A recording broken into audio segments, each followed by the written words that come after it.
How's your heart today? Sometimes being strong looks beautiful from the outside and lonely from the inside. It looks like answering, "I'm fine," too quickly, carrying all the bags in one trip, making the joke first so nobody worries, and becoming the calm one in rooms where you also needed comfort. Tonight is for the words we swallowed while trying to hold everything together. These letters are about family, friendship, and love, but more than that, they are about the quiet cost of always being the steady one. If you have been carrying more than you say, maybe this will feel like company. I never told you that being the strong one made me feel older than I really was. I think it started in our kitchen. Not on one dramatic day, not after one unforgettable event. It built slowly, the way roles do in families. Dad worked late. You were always moving from one task to another. My younger brother misplaced forms, forgot deadlines, and treated every ordinary inconvenience like breaking news. I was the quiet child, the easy one, the one who said, "It's fine," before anyone had to ask twice. I was mature, reliable, low maintenance. The kind of child adults praised at dinner. Being called easy for too long teaches you to feel guilty for honesty. So I became useful. I packed my own lunch early. I remembered the bills you asked me to remind you about. I made tea when you were tired. I learned how to tell from the sound of the front door whether you had had a hard day. If my feelings needed somewhere to go, I put them on hold, because the room always seemed to need something more practical first. By the time I was old enough to understand what stress looked like in adults, I had already mistaken silence for maturity. I thought love meant reducing my own weight in the family. I thought being good meant being manageable. Then one winter, everything in the house felt slightly strained, not broken, just tighter than usual. You were tired in the face. Dad was doing sums on scrap paper, at the table after dinner. My brother kept asking for things without noticing the room. I understood just enough to know that money was thinner that month, and that your energy was too. So I became even easier. I said yes faster. I needed less. I spoke softly. I hid school worries, friend problems, and the strange pressure I was already carrying in my chest because none of it seemed urgent compared with grown-up trouble. One evening you found me sitting on the laundry room floor, folding towels much more carefully than towels deserve. You asked why I wasn't asleep yet. I said I just wanted to help. You smiled in that tired way parents do when they are moved and worried at the same time. What I didn't say was that helping had become the only way I knew to stay close without adding to anyone's burden. Years later, after I moved out, I saw that season differently. At the time I thought I had been strong. Now I think I was lonely. Not unloved, just lonely in the very specific way that happens when people appreciate your steadiness so much they stop checking whether it costs you anything. I came home one Sunday and found you in the kitchen, cutting fruit exactly the way you always have. Smaller pieces, for everyone else, the least bruised parts set aside first. We talked about normal things, work, rent, the neighbor's dog, my brother being late somewhere again. Then you looked at me and said, almost casually, "You never used to bring us your problems." I laughed because laughter has always been my first shield. I said, "I didn't have that many." You gave me the kind of look only mothers can give, the one that says the lie is obvious. That sentence stayed with me all evening. Not because it was dramatic, because it was true. I really hadn't brought you my problems. Not because I didn't trust you, because I thought strength meant becoming easier to love. What I never told you is that I wasn't born calm. I learned calm because the house already had enough noise. I learned competence because I thought usefulness was the safest shape of affection. I learned to carry my own sadness quietly because I loved you and could see you were already carrying so much. I wish I had said sooner that strong children are not always strong in the way adults think. Sometimes they are just observant. Sometimes they are careful. Sometimes they are scared of becoming one more thing the family has to hold. I also wish I had said that I did need you, even when I looked composed. I needed you when I said I was fine too quickly. I needed you when I sat alone with worries too small to seem important to anyone else. I needed you when I started confusing love with self-erasure. But I know something gentler now. The fault was never love. We loved each other inside the tools we had. We did what many families do. We mistook coping for character. We called it maturity when sometimes it was just quiet panic and neat handwriting. The sentence I never said was this: I was not trying to be brave. I was trying not to become one more thing you had to carry. And maybe that is why the strongest people sometimes feel invisible in the homes that love them most. Trying to be strong can make a person disappear in plain sight. The next letter is for a friend I kept entertaining long after I should have started telling the truth. I never told you that half the jokes I sent were really flare signals. You knew me in the easy rhythm of adulthood. Not from childhood, not from family history, but from daily repetition. Same office building for a while, same train line, same kind of tired face at 5:30, same need to turn small disasters into something laughable before they could harden into mood. You became the person I sent things to before I even decided whether they were stories. That kind of friendship is rarer than people admit.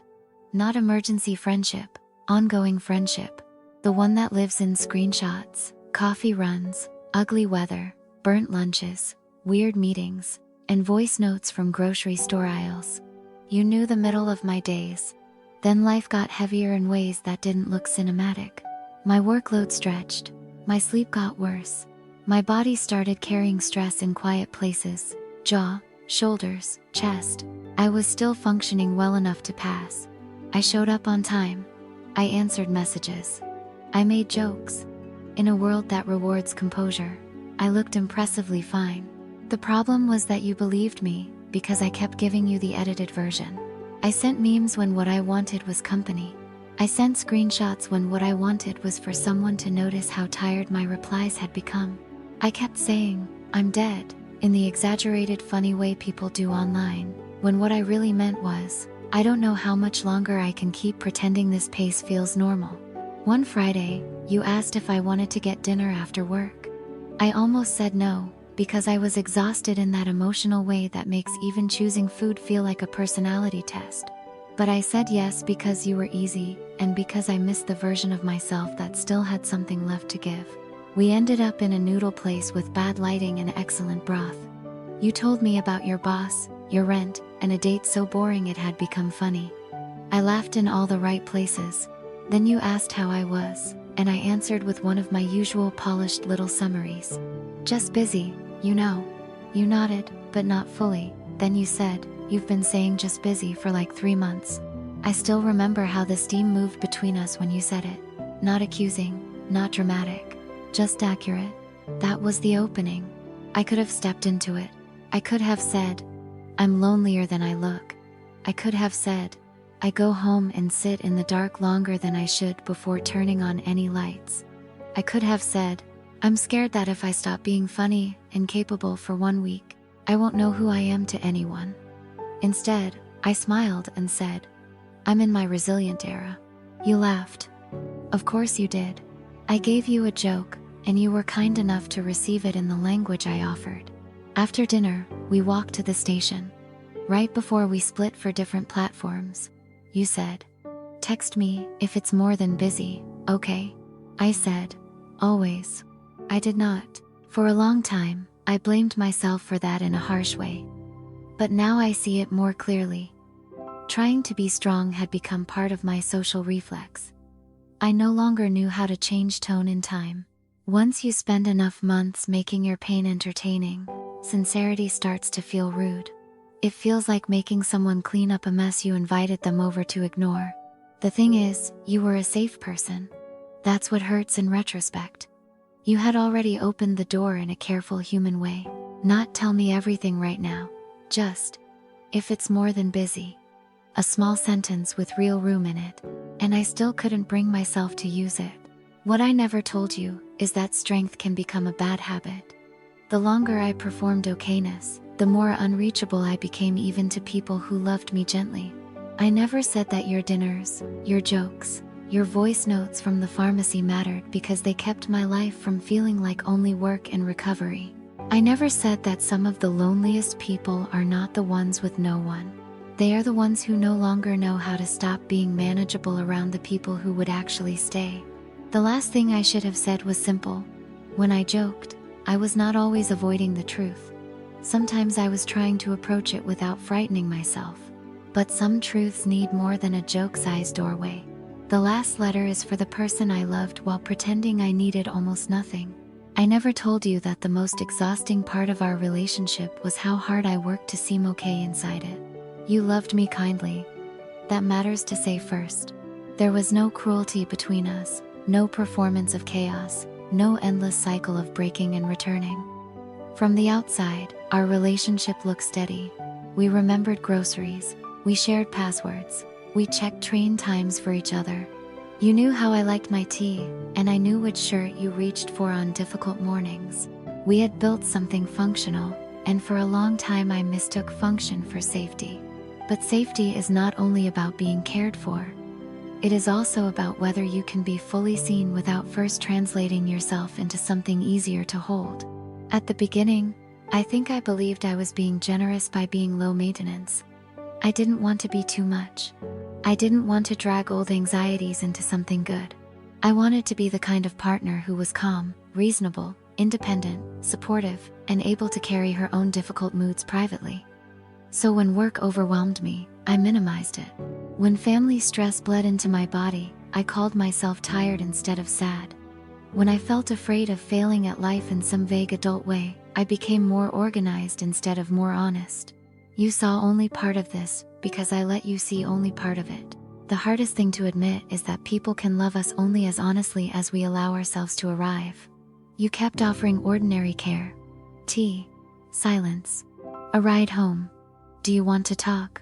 Should I leave you alone for a bit? Those were real offers, but I was so committed to being composed that I often answered from the performance instead of the person. I'm okay. I'm just tired. It's nothing. Don't worry.